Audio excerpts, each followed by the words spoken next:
much for this opportunity, and thank you, ObserveNow.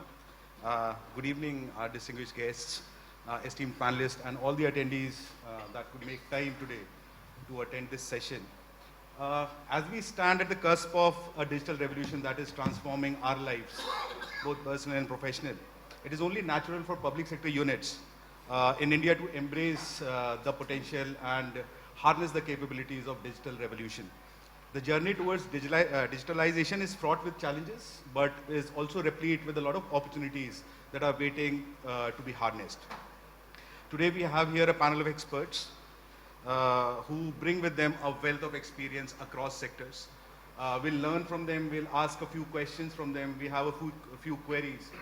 We'll look forward to the interaction that we are going to have. We'll keep it a little interactive, sir.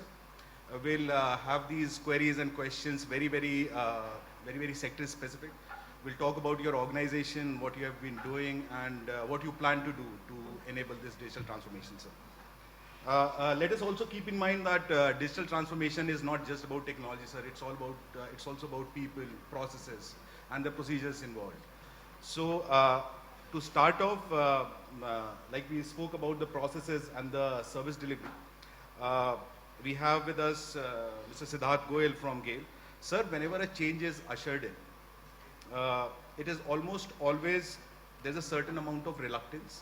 There's a hesitation in its adoption, which also leads to a lack of or a suboptimal performance of such digital initiatives that your organization would have taken. What, according to you, are a few of the key considerations that a public sector unit or any organization, because just the sheer size of your organization, so a lot of learnings from there. What, according to you, are the key considerations to navigate through these challenges, and how has your journey been? Because you have taken a lot of IT initiatives that have actually helped in increasing the efficiency and efficacy of the operations of the agency. Yeah, first of all, thank you very much. Good afternoon, everyone.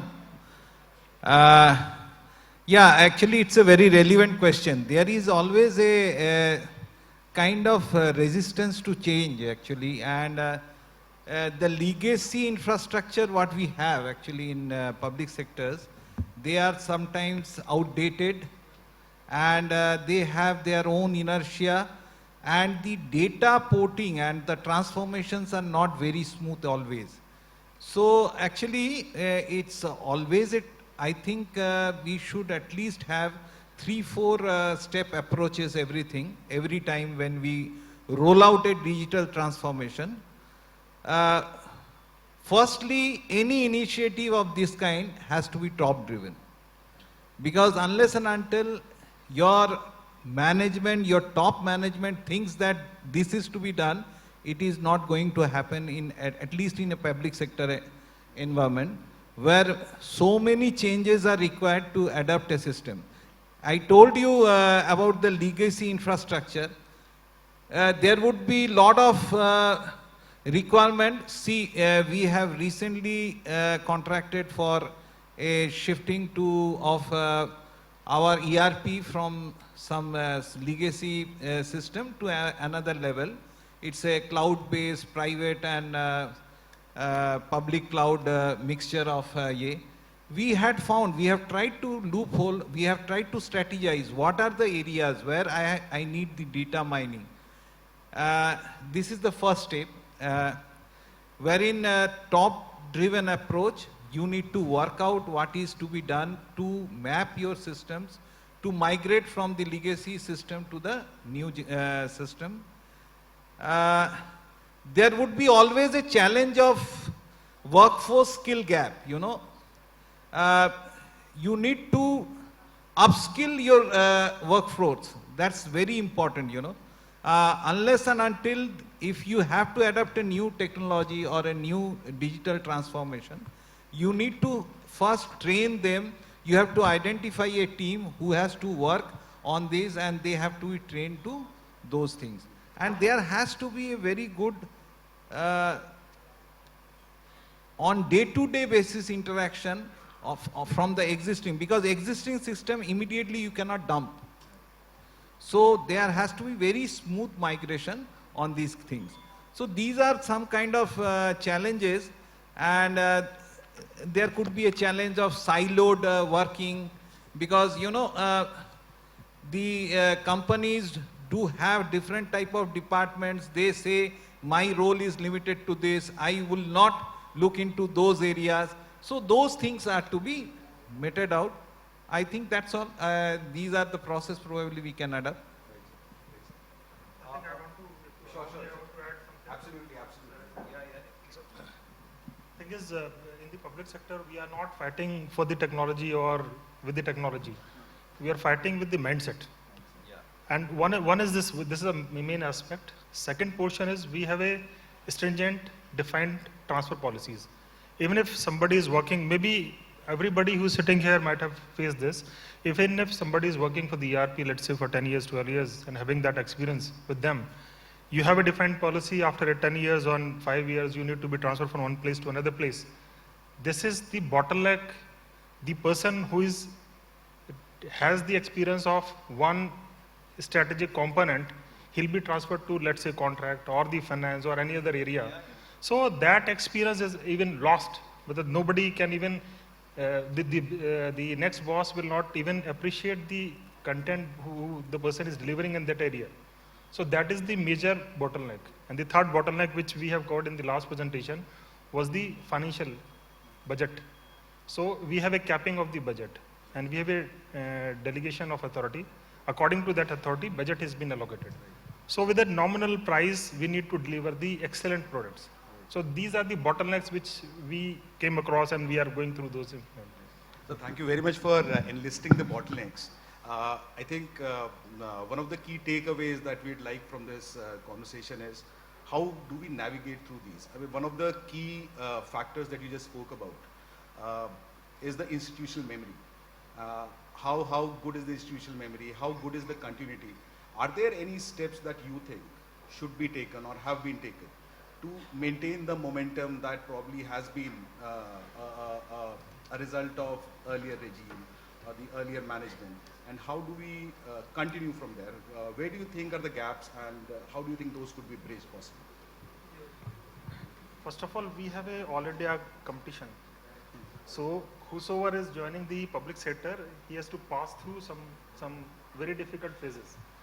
So he has to be a qualified person, having a very good percentage from the very good institute, should have qualified GATE with the highest score. After that, we join a particular grade. So the journey starts, or the worst part starts from that area onwards. Now, as my fellow colleague already communicated, it is a top-down approach, not the bottom-down approach. So can you imagine a person who is joining at the age of 21? He might be having some thought process in the ideas and might have interacted with the world. And the person who is, let's say, 58 and 60, he's not allowing that person to even mention something or design something or do something which he wants. So that is the prime bottleneck from the initial stage itself. Second, it was also been covered in the last presentation, the bossism. Boss is always right as a tagline in the public sector. So if a boss is, let's say, of 50 years of age and he's defining something, that could be a positive aspect also, could be a negative aspect also. But there has to be a freedom so that the colleagues or the subordinates can even put their words forward to that boss. We have a EPMS, the appraisal process. Yes. So we have a 2-level of appraisal process in that. Even if you are raising a voice, there would be a cut down to that marks. So the promotion will be delayed, and all these bottlenecks are being covered, which I cannot even say these things in the front of everybody. So according to me, those are being taken care of. Yes. Wonderful. So the behemoth of, yeah, sure, please. My fellow panelist, the first point which he made was regarding, let me characterize it as a multi-generational AI adoption challenge, which is an acute challenge in public sector units. Now, you will agree with me that the public sector units, in terms of the median age, I mean, they will have a much higher age compared to private sector, and We started as a public sector heavy economy, and privatization kicked in much later. So you even have in certain organizations 3 generations working. So which we call a grandfather generation, 58, 59. So the machine learning and everything, it kicked in when they had acquired an age of 50, 55, and then there's a second generation, which is in late 30s, early 40s. And then there is a generation 21, 22, engineer trainees, assistant managers, who grew up in the age of internet, who grew up in the age of algorithms. I have extensively researched on the problem of digital immigrants and digital natives. This problem is quite acute, and I would say it's a very formidable challenge for leadership in public sectors. How to bringing in technology is one thing, adoption is another huge challenge.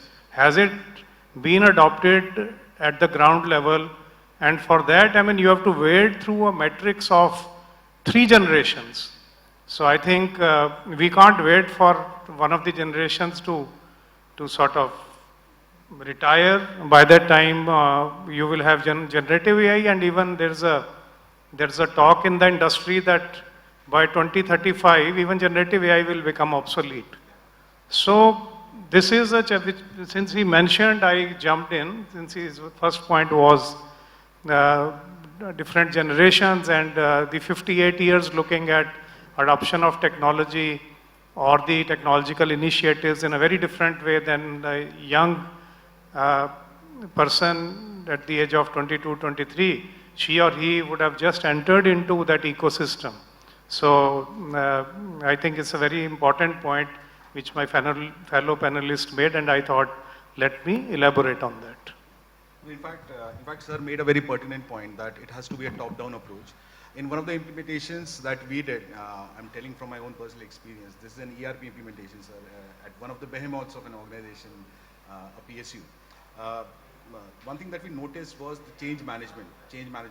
While developing a software, developing an application, the more people you take into consideration, their opinions, their views, their feedback, people who are actually on ground, who are going to be using that system, I think that led us to devise a solution that was well adopted and also gave them the kind of benefits that was envisaged from there, sir. Thank you very much, sir.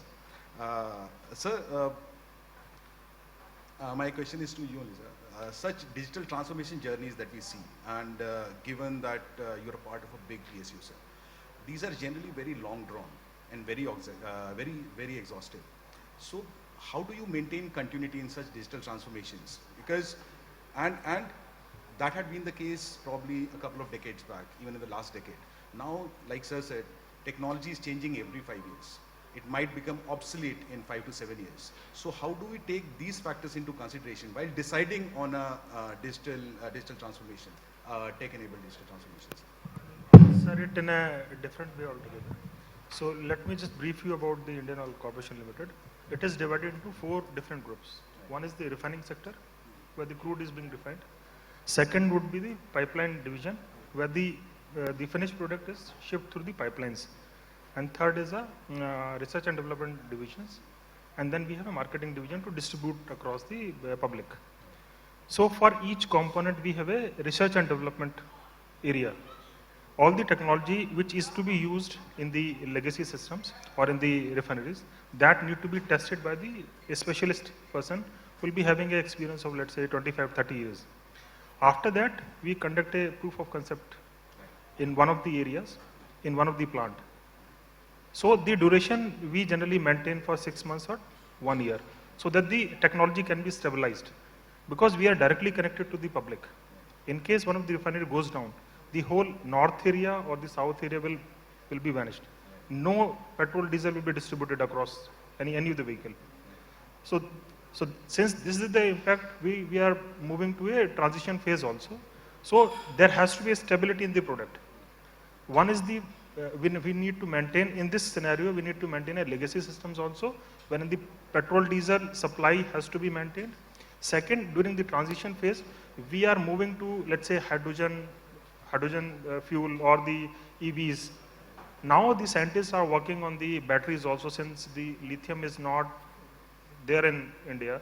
So we are working for sodium batteries, and there are other components also which are being used in the battery. So the battery part has to be recycled also. That need to be researched by the R&D division also. So currently the hydrogen reserves is around 52% in India. So that we are using for generation of the battery. So that battery will be used maybe in the next 3-4 months in the vehicles, the common vehicles. And since the sustainability of the energy has to be there, and with the getting this much of populations, the electricity vehicle and the hydrogen would be sustainable fuel in the future. But electricity vehicle have some disadvantage. Maybe down the line, we may not recycle the components of EVs. So likewise, we are working on the hydrogen area, wherein the few buses, the hydrogen CNG buses has been circulated across the NCR region. And we have to focus on the net emission also, since the target of net zero is 2046. So that has to be achieved, because the children in the future has to breathe and has to run. So that is why the research and development portion is very important in all the aspects.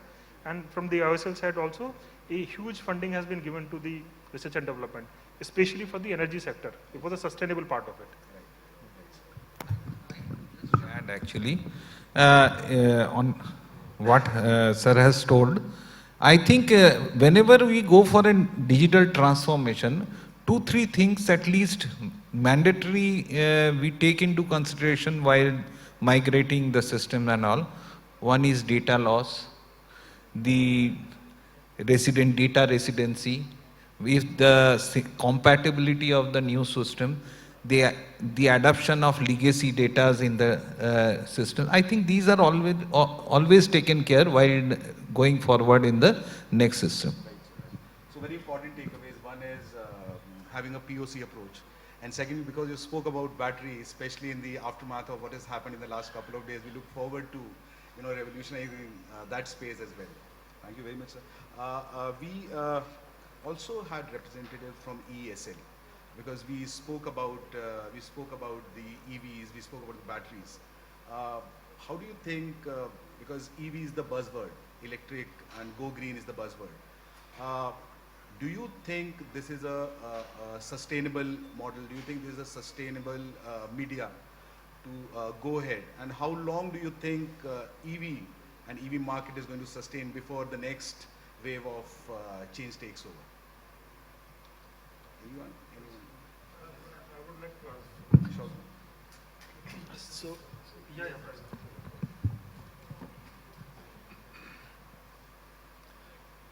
Sir, I am Anup Prasad, General Manager in a Research Institute under Ministry of Steel, Government of India. I am also founder of a trust, chairman come founder and motivational speaker. So far we have discussed many things. What we have been doing, we have been hearing it since the morning, sir. That's almost, we know what we have discussed so far. From my point of view, since I'm in Research Institute for last 28 years, and basically I'm ITN from BHU, and advisor of many IT companies, many NGOs, not less than 20, and continuously in touch with the office of Elon Musk and industries of IT industries of not only India but abroad also. As far as EV is concerned, during Ukraine war, I was in touch with the European where the research has happened maximum. They extracted power from sand, sand. So EV business is going to stay for quite some time now, because still hydrogen has not yet been successful anywhere in the world. For example, everybody knows and has seen that our transport minister had visited Parliament with a hydrogen-based Mercedes car. Mercedes stopped it. Our Prime Minister had donated 6 hydrogen-based buses in Ladakh area. That too didn't work. It's not working. Germany had 6 trains based on hydrogen. It also stopped and nothing is working. Why? The question is why? It's not viable, sir. It's not simply not viable. NTPC and many others are into hydrogen business. We have, I do not know whether you are aware or not, but let me tell you, I am in touch with all these companies, almost all the companies of hydrogen making in the world, all the researchers of the world, forget India. It's not going to work until it becomes viable. It's highly inflammable, dangerous, it can explode. और CNG में बस में आग लगती थी तो कई बार लोग बच भी जाते थे.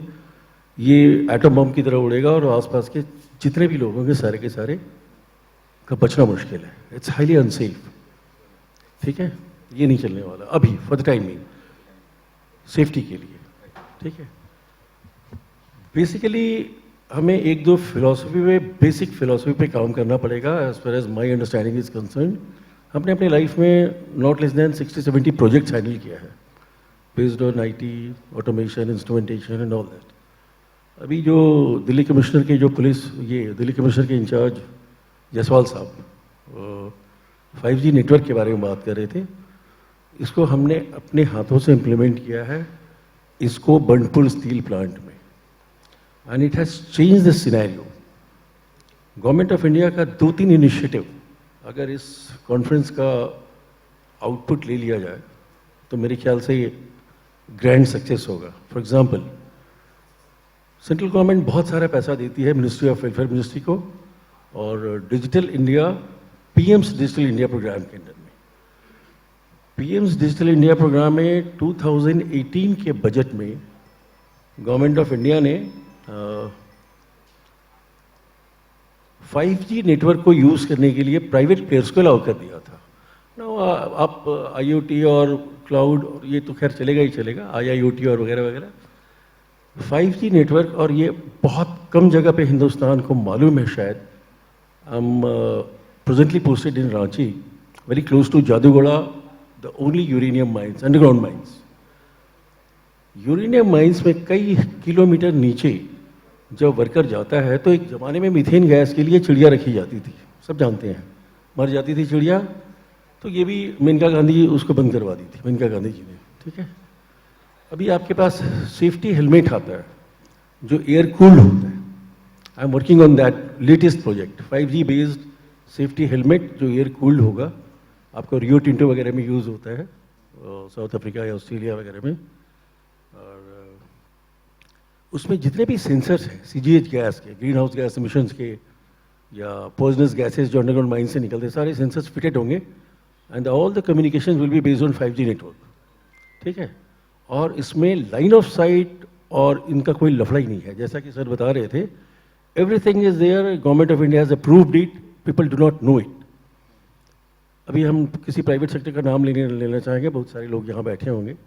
मैं एक पब्लिक सेक्टर में हूँ और इसको काम को हमने करके दिखलाया है, और anybody can come down to Burnpur steel plant और पता कर सकते हैं वहाँ पे ये काम कर रहा है. और safety helmet I think with in 3-4 months ये air cooled 5G network based इसको हम लॉन्च करने जा रहे हैं through my NGO, not through the, and it will be used by anywhere in the world, it can be used by. और बोलने को बहुत कुछ है सर. मेरे ख्याल से we have to get connected with the roots. जब तक जो पैसा आ रहा है, राजीव गांधी जी ने कहा था जब वो प्रधानमंत्री थे कि 100 रुपया देते हैं तो गरीब तक 15 शायद बोला था, 15 रुपया या 4 रुपया जो भी बोला था. अभी मनरेगा वगैरह में जो पहले होता था, जो कुछ भी होता था सब जानते हैं, या हाउसिंग स्कीम वगैरह में, या अभी पैसा सीधा अकाउंट में चला जाता, तो वो लॉस जो है, मिडिल मैन का लॉस खत्म हो गया है. तो उनको फ़ायदा है, जो ग्रास रूट लेवल के लोगों हैं वो खुश हैं, और वो पैसा इकोनॉमी में आपका सर्कुलेट हो रहा है. Still we have almost around 40 to 50% Indian economy जो है black money पे operate होता है, and ये बोलने में मुझे खराब नहीं लग रहा है. हो सकता है finance minister के पास ये information जाएगा, नौकरी चली जाएगी हमारी. But then it is truth. Everybody knows it. ये नीति आयोग और finance minister की report में white paper में आता है. सारा फिल्म इंडस्ट्री या बहुत सारी इंडस्ट्रीज हैं, बिजनेस हैं, जो कैश पे और टॉवेल के नीचे हाथ में ऑपरेट होता है, करोड़ों अरबों खरबों का डील होता है. ये सारा सब डिजिटाइजेशन और डिजिटलाइजेशन जब तक नहीं हो जाएगा, ये काम नहीं होने वाला है सर. हमने लास्ट PSU समिट में भी कहा था, एक छोटा सा एग्जांपल दिया था कि आप गोलगप्पा खाने भी जाते हो 5 रुपये या 10 रुपये का, तो उसको पेटीएम करते हो, वो इंडियन इकोनॉमी में आ गया है. लेकिन जब गोल्ड खरीदने जाते हो या बिस्किट खरीदने जाते हो, तो वो अभी तक इंडियन इकोनॉमी में नहीं आया है. That's all. मेरे ख्याल से मैसेज काफ़ी है. I think I am done. Thank you. In fact, a lot of insights, a lot of trends that we have seen globally, like you just informed, sir. So you talked about the grassroots level, sir. I think one of the organizations that really caters to the grassroots level is Food Corporation of India. And we have spoken about oil and petroleum. We have spoken about new power, new energy. Coming to the food, yours is one of the biggest organizations in Asia. You're the biggest supply chain network in Asia. How do you leverage technology in an existing system that's already operating at a very good level of efficiency and efficacy? How do you introduce digital interventions and ensure at the same time that these digital interventions cover a large gamut of services and reaches the last person in the value chain? I think rightly said, it is one of the largest food grain management ecosystem on which we operate. And having said that, a basic task is to procure food grains from the farmers, lakhs and lakhs of farmers, and get it distributed in the PDS system, which is around 81 crore people of this country who are the beneficiaries under the NFSA Act. Now, having said that, the scale is unimaginable because we operate in consonance with the state governments because they operate the FPS shops. But we have to make sure that the food grain balance is maintained across the country. Some states are deficit, some states are surplus, so we do a balancing act. Having said that, adoption of technology is not a choice for us because if you see, we just can't keep ourselves up with the modern trends and say that yes, we have done our bit. But to cater that scale and the complexities which are involved in navigating the problems in the food grain supply chain, it has revolutionized the way we are doing procuring and we are distributing the food grains in the channel. I will give few examples. One which the Department of Food and Public Distribution have implemented with state governments is One Nation, One Ration Card scheme. Now, what is that scheme is, it has provided a nationwide portability of ration cards. Any person who is entitled for his set of food grains can go and pick it from anywhere in the country. He's not attached to a particular FPS shop. So these ration cards get seeded with the Aadhaar cards, and with the simple biometric authentication, he can go and do it. So it is such an empowering scheme for migrant laborers who come to big cities to work. So it is basically an instrument of social inclusion, financial inclusion, and moreover, if somebody has a family back home, they can also take a part quantity from there also. So these FPS shops have EPOS machine and they can get it done. So this is at the larger scale how it has implemented. So government has given us the basic digital public infrastructure, the identity, Aadhaar card and everything on which we innovate and make life easy for our people. So schemes like this are very beneficial. However, at our end in FCI, we have also implemented one great scheme, which is AI-based automatic grain analyzer. Previously, what we used to do, because see, quality of food grains is basic to our organizational ethos. So because this has been fed to the beneficiaries. So earlier we used to do manual assessment of the quality, and now it has been based on a machine which could do it within seconds, and it is AI based, so it's get trained itself on the data which get fed in the machine. So I think these revolutions or the IT enabled services, the IT, what we are doing is increasing the efficiency. It has been more cost effective to our whole ecosystem what we are operating it. And last point, one thing which I will also like to say is that the data integration part is very important. Somebody touch base on the silos which we keep data on it. So we have a multiple stakeholders from state governments to other organizations. So we need to stitch that data together, triangulate it and make sense out of it. Because if you're not doing it, then the whole process will be a little suboptimal in a way. So we are also in the process of launching a big ERP system which is called Andarpan, which will, all the application, internal or external, will talk to each other through APIs, and we can do a data-driven decision making also there. So there are a lot of things happening. It's started off late from COVID time. We really have revamped the technological part of organizations, and in a huge way we are impacting. And it being an essential service, I think FCI has done a very good job, because that is something that you could not do away with. You could not wait, because it's a last mile delivery that you had to ensure. So I just wanted to ask, you spoke about social and financial inclusion, and I'll come to Power Finance Corporation, Corporation for that. But what do you think the kind of hardware and the kind of softwares that are required, the kind of investment that's required to have those hardwares and softwares in place for a pan-India operation? What's the kind of ROI, and what's the initiative that you probably would have taken, like moving from an on-premise data center to probably cloud computing, or now that we talk about hyper-converged infrastructure where there's a data center within in a box. So could you also tell us about, apart from Jan Dhan account and mobility, any initiative internally that you would have taken, and how it has impacted people internal to FCI, apart from your operations that usually impact the country's populations? Basically our whole system is currently based on NIC server, NIC cloud basically, because as a government entity we might also acknowledge that we are a little apprehensive when it comes to data security part. But however, we are also going to the other clouds also. I think, we have to identify the high impact areas through which these digital interventions have a much significant benefits. So first you identify them, then you do a cost benefit analysis. You see that what will be the long-term efficiencies will be coming through that particular exercise.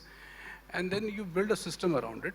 You can innovate over it. You can have more real-time analytics, with all dashboards and visualizations and everything over it. So because, as a predictive analysis, predictive AI and everything is there, you need to identify the trend, and you have to be ready for the future.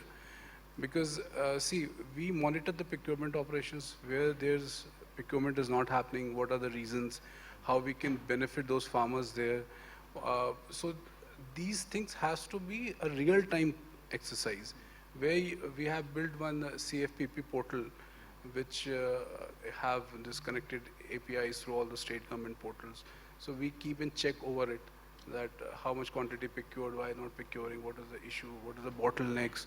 So I think with the time the technology is advancing, we have to catch the real-time essence of all the operations and take a quick decision, so that these things doesn't impact the public at large.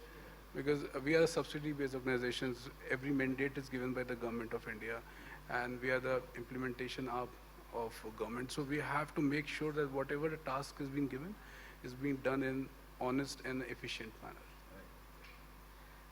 So you spoke about financial inclusion and social inclusion. So it has been observed that the extent, expanse, and the penetration of such initiatives vary across the board. And being from Power Finance Corporation, Mr. Dipesh, and how can this digital divide, according to you, can be bridged? And what are the considerations that need to be accounted for while even ideating such a thing? What, according to you, are the important factors?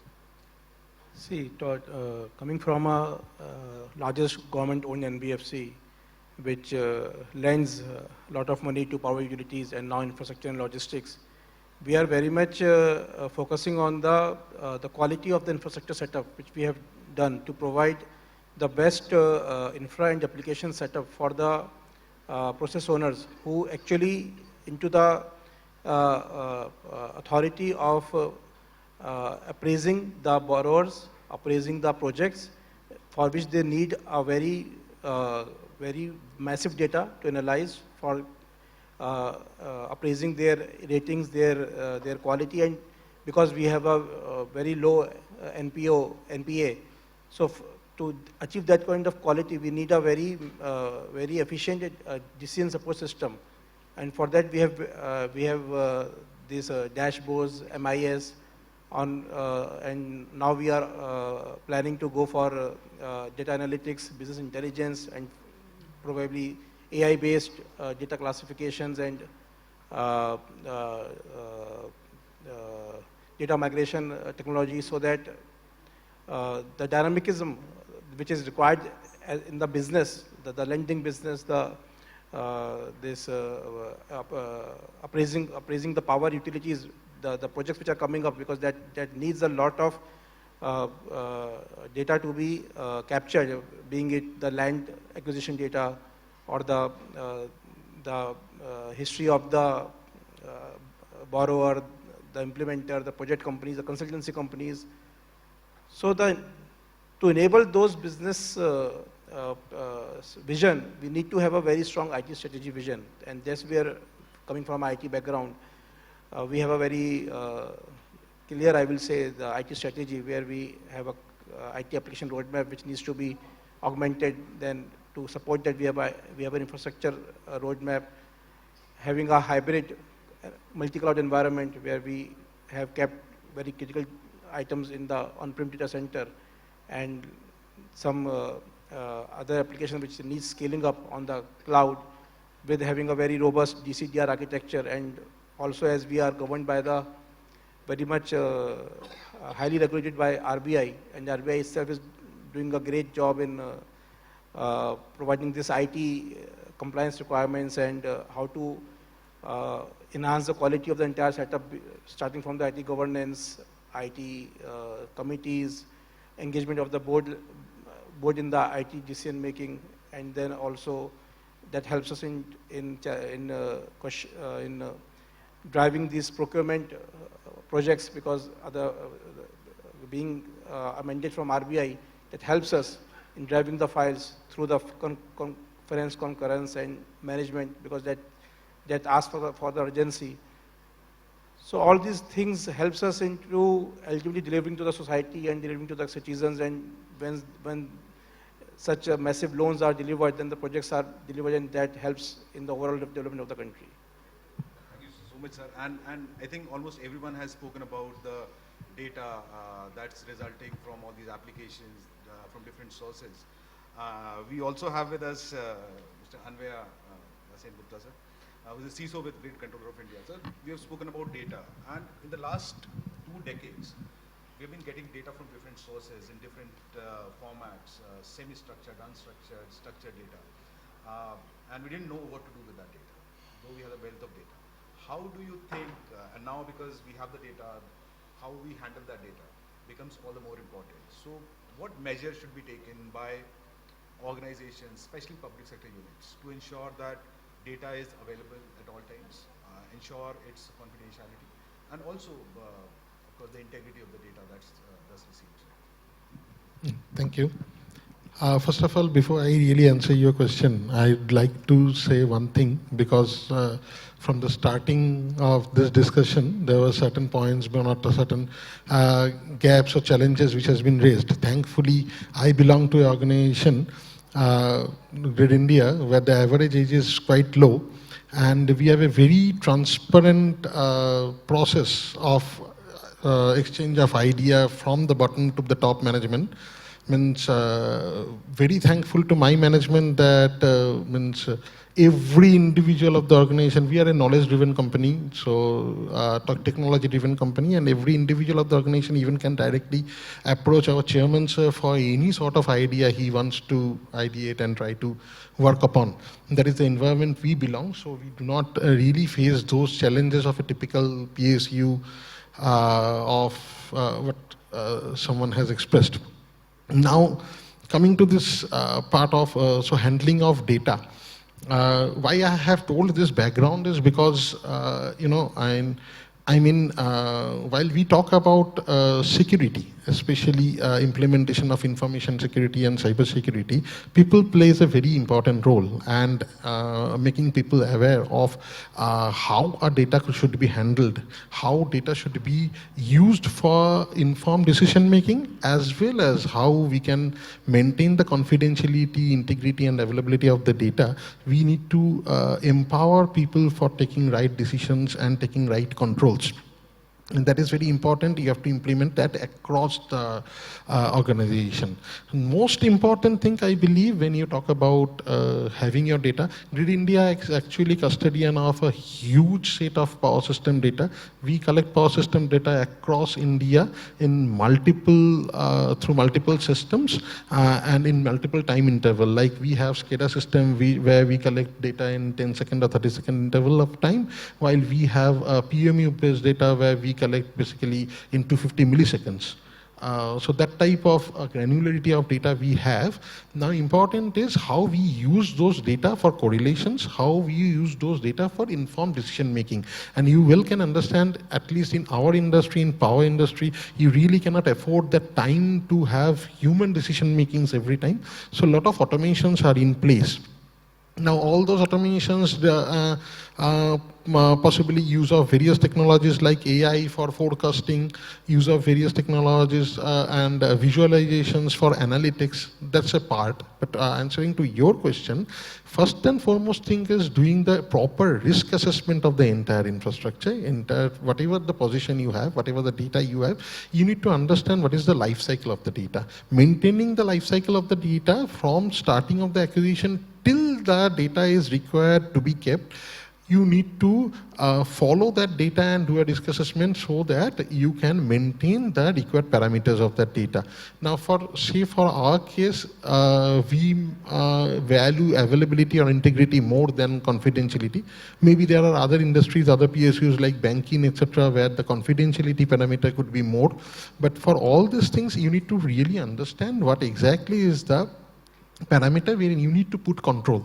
And accordingly, you have to design the control. And very importantly, you have to continuously assess and reassess the effectiveness of the control what you have put.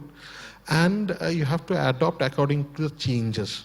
So having a proper auditing process, having a proper check and balances in implementation of the control, and the most important thing, having right awareness among people who are basically involved in implementation of this entire control will give you that success of having informed decision making through your data, but maintaining the confidentiality, integrity and availability of the data. That is important.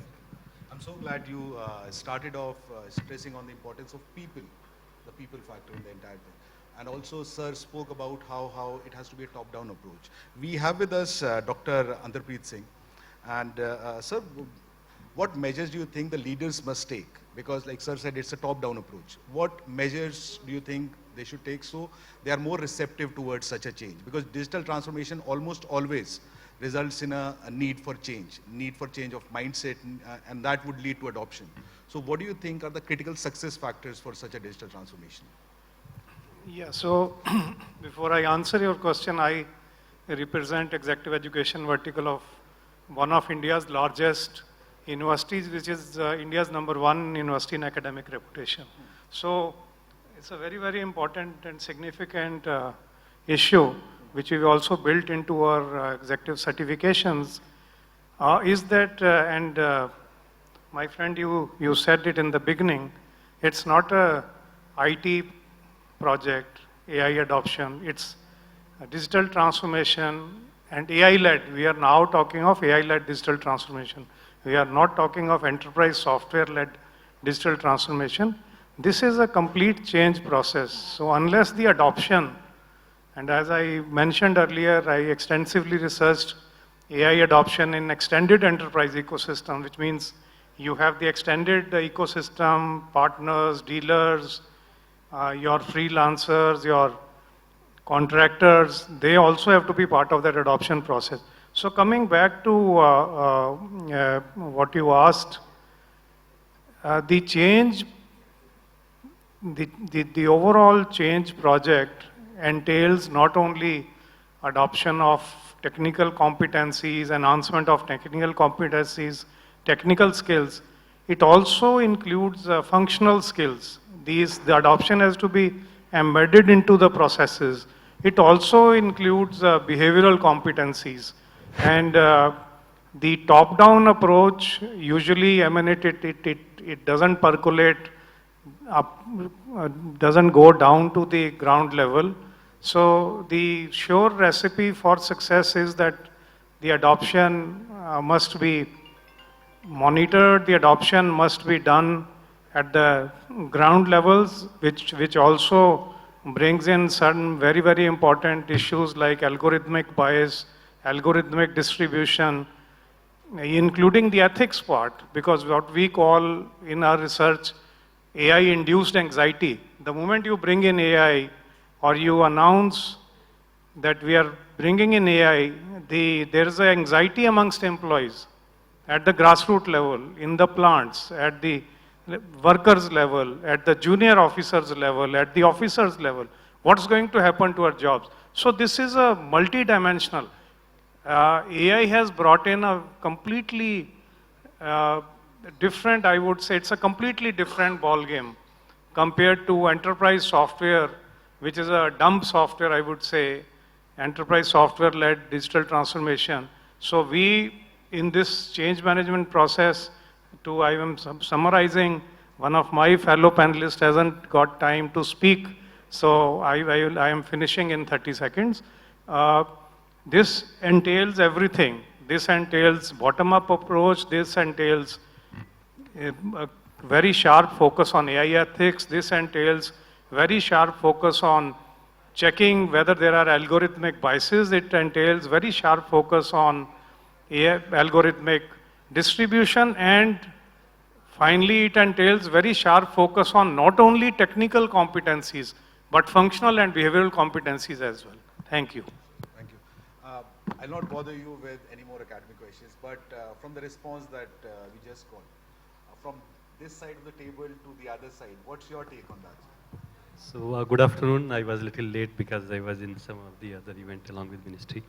So I belong to NSIC. I'm from National Small Industry Corporation. So there is a, I think I have different dimension to add here to the whole discussion.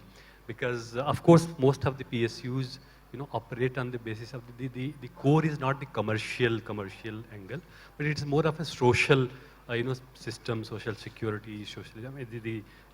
That's the objective of, in whatever segment we are operating. And for NSIC, we are also 70-year-old organization, established in way back 1955. And our core objective is to help, MSMEs. And that's a very, very, when we talk about MSMEs, the definition, even if the government of India is from, micro, small, now there is also a word called nano, enterprises, and then micro, and then in small, and there is a medium enterprises, and it's a very vast country.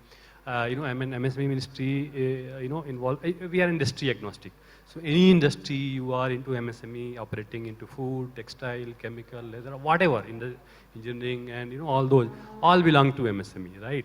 So, but the focus of the, the ministry or government is to basically, these nanos needs more of the hand-holding support and digitalization. Because if you go with the Udyam data, which is almost 6.3 crore MSMEs, and Udyam we have already registered 5 crore. Now that's a big achievement. So 97% are micros. So, reaching out to those people in such a vast country, and we all know that digitalization is the only option. And so I would just like to highlight, in a very short manner, 2-3 few new initiatives just for the awareness of the everyone and even the audience for the benefit. That, and if you see MSMEs means, they need support in 3-4 broad areas, which is the first is market access. The second is credit, which is a perennial problem. There is a technology angle or technical skilling angle, and then there are other common facility center and cluster approach. So, and apart from this MSME, if you are aware, last 17th September on the Vishwakarma Day, there was a new scheme announced called Prime Minister Vishwakarma Yojana. And that was, primarily targeting to those traditional artisans who were not covered in MSME, who are not, I mean, they do not have PAN, right? And they are not a formal firm or company registered. And unless you have that, so how can you, in banking system or any system, you cannot benefit them. So that was, I think, very, very big initiative. And, I mean, we have just completed 1 year, and tomorrow there is a big event in Wardha where Prime Minister will be, distributing some toolkit, and a lot of events are planned. So the traditional artisan under 18 categories, the barber and the cobbler and the, all those mason, plumber, all those categories, tailors, all those, and everything, there is a big angle to digitalization also.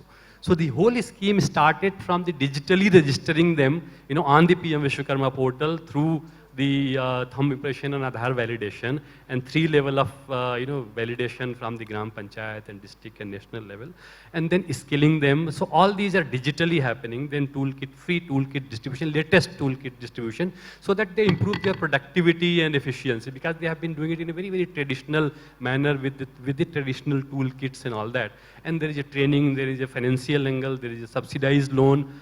So now, after 1 year, we have reached to a level where their training have, at least have started happening. Few people have been trained, and all those. So now we are going to, in fact, we have already done pilot for, onboarding.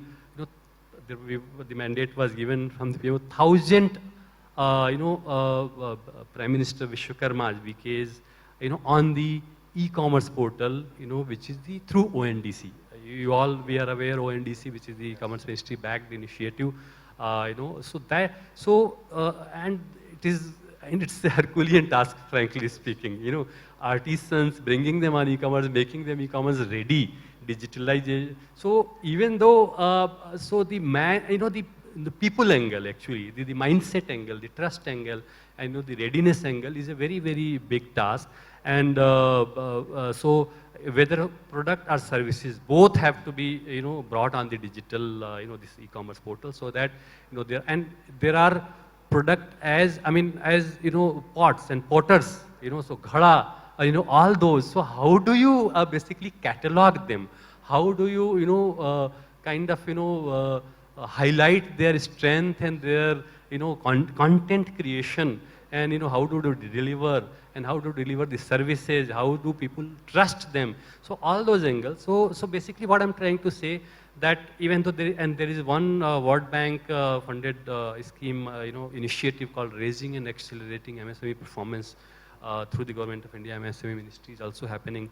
So in this ramp, a lot of digital focus is there. So if I say, most of the MSME, they face, delayed payment, and there is a lot of dispute, in terms of delivery and, payment and not timely payment. So Samadhan and all those are there. But a very new initiative, ODR, is being launched, and which is online dispute, redressal mechanism. So, and AI is being built into, with a lot of already cases pending in MSME's Facilitation Council, and already happening. So, and that will be, yesterday I was in an event in Chandigarh, which is the ministry event, so the MSEFC state government, official, they were saying that the biggest problem for them is securing the presence of the buyer. In any legal system, right? लोग आते ही नहीं हैं, संबंध करते रहो, वो date बढ़ती रहती है, और MSME is suffering, and there are, so the delayed payment, it gets extended and extended. So these are the problems which can only be solved through the digital mechanism, through the AI built-in. And what is happening is that you don't need to be really present there. Through the online presence, the notice will be sent, and and even AI is being built into there. What is the probability of that you will win this case, or what is the likely outcome of this? So it's better that you do not go into the that judiciary stage. You resolve it pre-MSEFC stage, and then either through the mediation and all those mechanisms are made. So this is, I think, and if you see the financial angle, or the impact on the economy, on the MSME section of the delayed payment, it goes into billions of dollars. So this is one. The second is the market access. So new initiative on this last 27 June on International MSME Day have been launched by the Honorable Cabinet Minister MSME, which is the NSIC is the implementing agency, which is called Trade Enablement and Market Access Team Initiative. So with the help of the ONDC, so since awareness is still, there is a lot of gap in terms of awareness about ONDC. People still think that ONDC is a platform or app, from where I can, I start selling or buying, but it's not. It's just a protocol, same like UPI. So creating that, awareness and, helping them, build their catalog, because digital compliant catalog is very, if you are selling digitally, there is no touch and feel factor. So unless the catalog is of certain standard and, any buyer is able to make a confident decision that he should buy it, there is no transaction. So catalog, account management, in any of the e-commerce company, because I was earlier, before joining the PSU, I was with the corporates and I was with the e-commerce company. So even in the large e-commerce company, if you see that 80%, long tail list does not have any sale. It's the 20% which are, and that too, all those big companies who are the part of the e-commerce, platform itself are getting all this business. Algorithms are being tweaked to facilitate them, and there is no fair treatment. Right. So this team initiative has been launched, which is through Open Network for Digital Commerce, complete account management for 6 months, hand-holding will be done. And there is a target of benefiting 5 lakh beneficiaries in 2.5 years up to March 27. 50% have to be women. So a lot of initiatives are happening in terms of digital adoption in all the sector probably, and MSME. So we are happy to be part of that. And because if we have to achieve that 5 trillion economy concept, so MSME who contributes to as high as 40%, in 48% in GDP, 38%, in export and manufacturing, this cannot be done. So that is also taken care, and so this is what I think I wanted to inform, and this piece was missing in the whole discussion. So I'm happy that I could add. Thank you very much. I can only imagine how complex it must be, because us moving from one phone to the other is a big task. Enabling somebody else, probably within an organization, is a more difficult task. Enabling somebody who is outside your controllable environment, the MSMEs, who are going to contribute, I think, immensely to the idea of Viksit Bharat. So there's a paucity of time that we are grappling with. I think within a minute, if you could just, when it comes to digital transformation, what's the one word that comes to your mind? And we'll start with you only, because you're the last one. So for me, it's the trust. That's also. The stake user and everything, they have to, that mindset, that trust is that, okay, it's going to be good for me, and there is no, as sir was saying, it's about energy. So trust, I think, that's the word. So yourself, sir. Connect to the poorest of the poor of the society. I think it's digital infrastructure, digital services, and digital literacy. These are 3 things of Digital India mission. It's a massive disruption. Massive disruption. Makes sense. In my mind, it comes to business enabler. Business enabler. Technology, it is. I mean, that's how it should be. Only an enabler, not at the core of everything. So yourself, sir. I think it should be revolution. To bring the revolution. As a project manager, I would like to bring in technology and I would like to see it data-driven decision making, something like that. For me, I'd say selecting the right technology is the most important thing. Just for the sake of digitization, we should not do digitization.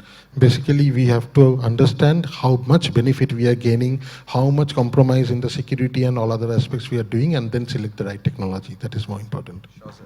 Thank you very much. I had only asked for a word, but thank you so much. I'm sure there's a lot more to say, a lot more to discuss on digital transformation, the wide array of services and wide array of possibilities. Thank you very much for your time. Thank you very much for your patience. I'm so sorry we overshot the time that was allocated to us, but that's the liberty that we took because we are the last session. Thank you very much, panelists. Thank you very much. Thank you.